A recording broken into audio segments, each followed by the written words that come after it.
اعوذ باللہ من الشیطان الرجیم بسم اللہ الرحمن الرحیم ولا تنفع الشفاعة عنده إلا لمن أذن له حتى إذا فزع عن قلوبهم قالوا ماذا قال ربكم قالوا الحق وهو العلی الکبیر۔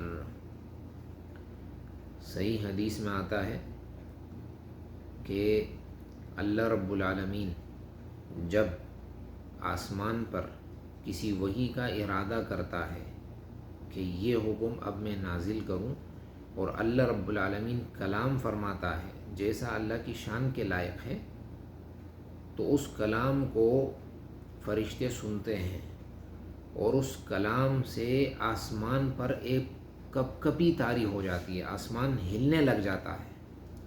تو اس ڈر کی وجہ سے سارے فرشتے سجدے میں پڑ جاتے ہیں، یہاں تک کہ جب وہ کلام ختم ہوتا ہے تو سب سے پہلے جو سر اٹھانے والا فرشتہ ہے وہ ہے جبرائیل امین علیہ السلام۔ وہ اپنا سر اٹھاتے ہیں اور اللہ رب العالمین کی اس وحی کو وہ لیتے ہیں، چونکہ جبرائیل کا مقام جو ہے یہ اعلیٰ ہے، اور وہ اوپر ہوتے ہیں، وہاں تک جاتے ہیں جہاں تک اور کوئی ملک جو ہے وہ فرشتہ نہیں جا سکتا۔ تو جب اللہ کے اس پیغام کو لے کر وہ نیچے آتے ہیں تو ہر آسمان کے مقرب فرشتے اور جو اس ہر آسمان میں جو فرشتے اللہ کی عبادت میں لگے ہوئے ہیں وہ ان سے سوال کرتے ہیں کہ یا جبرائیل ماذا قال ربنا، ہمارے رب نے کیا فرمایا ہے؟ تو جبرائیل ان کو بس مختصر اتنا کہہ دیتے ہیں کہ قال الحق، انہوں نے جو کہا ہے حق کہا ہے، اللہ پاک نے حق بات فرمائی ہے، اور میں اس کو لے کے نیچے جا رہا ہوں۔ تو جب جبرائیل امین اس بات کو لے کر نیچے آتے ہیں تو آسمان کے نیچے کچھ شیاطین ہوتے ہیں، وہ شیاطین در حقیقت زمین سے ایک دوسرے کے اوپر اس طرح پر ایک دوسرے کا سہارا لے کر ایک دوسرے کے اوپر کھڑے ہو کر وہ اس طرح ایک سلسلہ بنا لیتے ہیں آسمان تک، کہ آسمان میں جو باتیں ہو رہی ہیں ہم اس کو سن لیں ہیں۔ تو ان باتوں کو سن کر وہ پھر نیچے والے شیطان کو دیتا ہے، وہ شیطان اپنے سے نیچے والے کو دیتا ہے، وہ اپنے سے نیچے والے کو، یہاں تک کہ یہ بات جو ہے دنیا میں ایک کاہن کے پاس وہ پہنچا دیتے ہیں۔ کاہن کس کو بولتے ہیں؟ جو لوگوں کو غیب کی باتیں بتاتا ہے۔ پھر وہ کاہن وہ ایک بات تو سچی ہوتی ہے لیکن 100 جھوٹی باتیں وہ اس میں ملا دیتا ہے اور وہ لوگوں کو بتاتا ہے۔ ثم یقال الیس قال لنا فی یوم کذا سیکون کذا،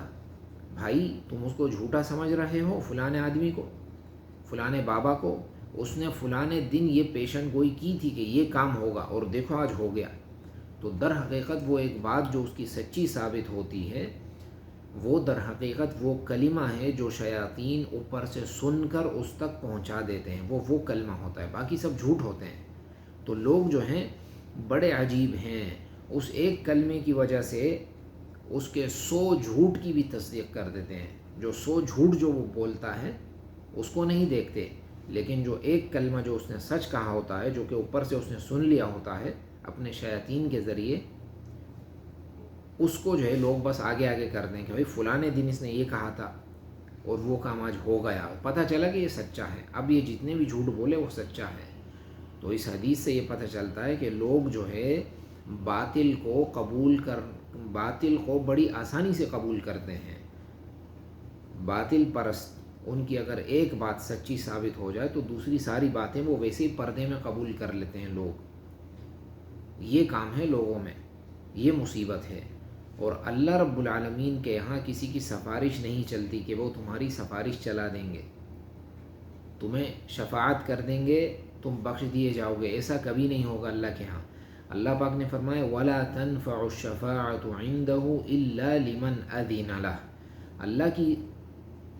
اجازت جس کو نہیں ہوگی، جس سے اللہ راضی نہیں ہوگا، اس کی شفاعت بھی نہیں ہوگی، اور شفاعت کرنے والا اس کی شفاعت کرے گا بھی نہیں اللہ کی اجازت کے بغیر۔ کس میں کہاں دم ہے؟ اگر کوئی مقرب مخلوق ہے تو وہ اللہ کی سب سے بڑی مخلوقات میں سے وہ ملائکہ ہے، اور ملائکہ کا حال یہ ہے کہ صرف اللہ رب العزت جب وحی کا جب کلام فرماتا ہے اللہ پاک، تو ملائکہ ڈر کی وجہ سے، خوف کی وجہ سے اپنے پروں کو زمین پر مار دیتے ہیں، وہ آسمانوں کی جو زمین ہے اس پر وہ مارتے ہیں ڈر کی وجہ سے، اور سجدے میں گر پڑتے ہیں، تو وہ کسی کی شفاعت نہیں کر سکتے۔ تو بھلا یہ تمہارے جو دنیا میں ہیں یہ کیسے کریں گے شفاعت؟ اچھا، یہ جو واقعہ ہے کہ شیاطین اوپر سے باتیں سن کر نیچے لاتے ہیں، پھر اپنے کاہن کو بتاتے ہیں، یہ آپ صلی اللہ علیہ وسلم کے آنے سے پہلے یہ کام بہت زیادہ تھا، اور یہ کام ہوا کرتا تھا جاہلیت میں، لیکن جب آپ صلی اللہ علیہ وسلم آئے تو آسمانوں پر خصوصی پہرے دار مقرر کر دیے گئے، جو کہ آسمانوں پر سیکورٹی دیا کرتے تھے کہ کوئی بات نہ سن لے، کیونکہ ابھی قرآن بھی نازل ہو رہا ہے، اس میں سے کوئی بات سن لیں گے، اپنے کاہنوں کو بتا دیں گے تو معاملہ کہیں خلط ملط نہ ہو جائے، تو اس لیے شیاطینوں کو بڑی سختی سے منع کر دیا گیا، اور ان کو مارا جاتا تھا آگ کے گولوں سے۔ اور شیاطین نے خود یہ کہا کہ وَأَنَّا كُنَّا نَقْعُدُ مِنْهَا مَقَاعِدَ لِلسَّمْعِ فَمَنْ يَسْتَمِعِ الْآنَ يَجِدْ لَهُ شِهَابًا رَصَدًا، کہ ہم آسمانوں پر بیٹھ کر، آسمانوں کے نیچے بیٹھ کر ہم باتیں سنا کرتے تھے، ہمارے اپنے اڈے تھے، ہم وہاں بیٹھ کر سنتے تھے کہ کوئی آواز آئے تو ہم کاہن تک پہنچا دیں، لیکن اب اگر ہم یہ کام کریں تو ہمیں جو ہے آگ کے گولوں سے مار دیا جاتا ہے۔ تو بڑے پریشان ہو گئے تھے شیاطین۔ تو کاہنوں کا جو بازار تھا وہ کمزور پڑ گیا آپ صلی اللہ علیہ وسلم کے آنے کی وجہ سے، کیونکہ قرآن نازل ہو رہا تھا، اور یہ کام جو ہے ہوتا تو ہے اب بھی، لیکن ویسے نہیں ہوتا، انتہائی کم ہوتا ہے، وہ نہیں لا سکتے اس طرح کی کوئی بات ہے۔ کاہن جو ایک بات بتاتا ہے سچی، جو کہ اس نے شیطان سے سنی ہوتی ہے، باقی ساری وہ جھوٹ بولتا ہے، لوگ جو اس جھوٹ کو بھی قبول کر لیتے ہیں، اور آپ صلی اللہ علیہ وسلم نے فرمایا کہ من اتی کاہنا فصدقہ بما یقول، جو انسان کسی کاہن کے پاس آیا اور اس کی باتوں کی اس نے تصدیق کی، لم تقبل لہ صلاۃ، اس کی نماز جو ہے قبول نہیں ہوگی کوئی بھی، 40 یوما، 40 دن تک اس کی نماز جو ہے وہ قبول نہیں ہوگی۔ جو کاہنوں کے پاس آتا ہے، جو یہ کہتا ہے کہ فلانے بابا جو ہے اس کے پاس ایسی خبریں ہیں جو کسی کے پاس بھی نہیں ہے، کہ فلانے زمانے میں یہ ہوگا، تمہارے یہاں لڑکا ہوگا وغیرہ وغیرہ، تو لوگ جو ہے اس شرک میں واقع ہو جاتے ہیں کاہنوں کی وجہ سے۔ تو اس آیت میں اس بات کی دلیل ہے کہ شفاعت اگر کوئی کر سکتا، کسی کی اگر وہاں پر شفاعت قبول ہوتی تو پھر ملائکہ کی ہونی چاہیے تھی، لیکن جب ان کا یہ حال ہے کہ اللہ سے اتنا وہ ڈرتے ہیں، شفاعت تو دور کی بات، وہ سجدے میں پڑ جاتے ہیں، شفاعت وہ کہاں سے کریں گے؟ تو یہ تمہارے وہ کہ جن کو تم اولیاء سمجھ رہے ہو، ان کی تو ولایت کا بھی پتہ نہیں کہ یہ اولیاء ہیں یا نہیں ہیں، اور تم ان کے پاس جا رہے ہو، تو یہ کام کاہنوں کے پاس جانا یہ جو ہے شرک ہے، اور ان کی باتوں کی تصدیق کرنا یہ جو ہے انسان بسا اوقات انسان کو اسلام سے بھی نکال دے گا، کہ ان کی باتوں پر بالکل آپ کا ایمان ہو جائے کہ ہاں یہ سچ بول رہا ہے یہ۔ تو اس چیز سے انسان اپنے آپ کو دور رکھے، اور دوسرا ملائکہ کی عظمت کو مد نظر رکھے کہ وہ اتنی عظیم مخلوقات ہے، ان کی وہاں پر نہیں چلتی تو ہمارے والوں کی کیسے چلے گی؟ جبرائیل امین وہ ہیں کہ جو وحی کا کام کرتے ہیں، جو صادق الامین ہیں، جن کی بات میں کسی قسم کا شک نہیں ہے، جو وہ لے کر آتے ہیں وہ سچ ہوتا ہے۔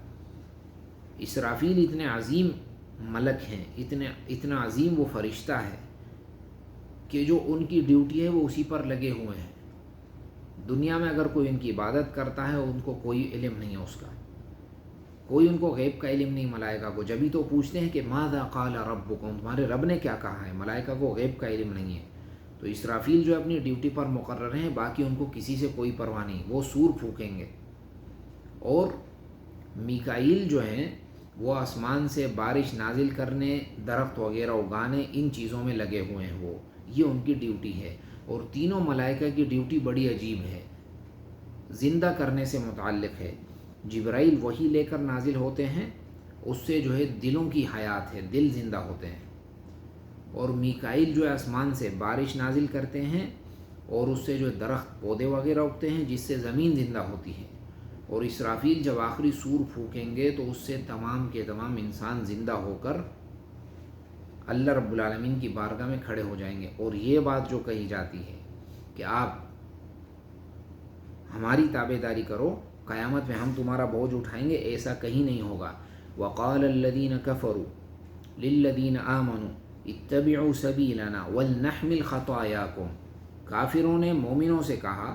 کہ تم ہمارے پیچھے چلو، قیامت میں تمہارے بوجھ کے ذمہ دار ہم ہیں۔ وما ہم بحاملین من خطایاہم من شیء، ان کے گناہوں سے وہ کوئی بوجھ نہیں اٹھائیں گے، جھوٹ بول رہے ہیں۔ آج بھی جو مولوی حضرات یا پیر حضرات جو یہ کہتے ہیں کہ بھائی تم ہمارا دامن پکڑ لینا، وہاں پر ہم تمہیں بچائیں گے، ایسا کچھ نہیں کر سکتے۔ وَلَا تَزِرُ وَازِرَةٌ وِزْرَ أُخْرَى، کوئی نفس کسی دوسرے نفس کا بوجھ نہیں اٹھائے گی۔ وَإِن تَدْعُ مُثْقَلَةٌ إِلَىٰ حِمْلِهَا لَا يُحْمَلْ مِنْهُ شَيْءٌ وَلَوْ كَانَ ذَا قُرْبَىٰ، کوئی نفس اگر اس بات کی دعوت دے گی کہ آؤ میرا بوجھ اٹھا لو، لا يحمل منہ شیء، اس کے بوجھ کو نہیں اٹھایا جائے گا۔ ولو کان ذا قربا، چاہے وہ قرابت دار ہی کیوں نہ ہو، قرابتیں وہاں کٹ جائیں گی، نسب ختم ہو جائیں گے۔ الاخلاء یومئذ بعضهم لبعض عدو الا المتقین، دوست وہاں پر دشمنی میں دوستی بدل جائے گی، سوائے وہ جو متقی ہیں، جن کی دوستی دنیا میں اللہ کے لیے ہے، یہ دوستی وہاں رہے گی۔ اس کے علاوہ دوستیاں اور یہ سلسلے وہاں پر کٹ جائیں گے۔ واللہ اعلم وصلی اللہ علی نبینا وسلم۔